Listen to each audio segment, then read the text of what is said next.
এখানে এত ক্যামেরা কেন? আর ক্যামেরা তো তোমার ছবি তুলছিল। তাই নাকি? হ্যাঁ হ্যাঁ হ্যাঁ। আচ্ছা মাইকেল, আজকে এখানে এসছো, তোমার কেমন লাগছে? এতে আমি তো থাকি। ও তুমি এখানে থাকো? এনার আজকে এসছে, এনাদের জিজ্ঞেস করি এনাদের কেমন লাগছে। শিওর শিওর, জিজ্ঞেস করো। কি কেমন লাগছে? ভালো।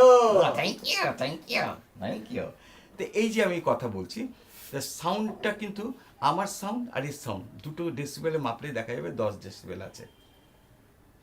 তার মানে কি হচ্ছে, যে আমি যখন কথা বলছি, আমি আপনার দিয়ে কথা বলছি। এই আমি বলবো না? হ্যাঁ তুমিও বলো। কি বলবো? তো এই যে কথাটা বলছে, তার সাউন্ডটা কিন্তু আমার এখান থেকে যাচ্ছে, এখানে গিয়ে ওর বুকে, এটা শক্ত একটা অবজেক্ট, তো এখানে গিয়ে এটা এইভাবেই তৈরি করা, তো সাউন্ড এখানে গিয়ে রিফ্লেক্ট করছে। তবে সাউন্ডটা ঠিক এলের মতন যাচ্ছে বলে সাউন্ডটা শোনাতে পাচ্ছি আমি। তো এটা একটা ইলিউশন। এটা, তার জন্য আমি বলি, এটাকে আমরা বলি ভয়েস ইলিউশন।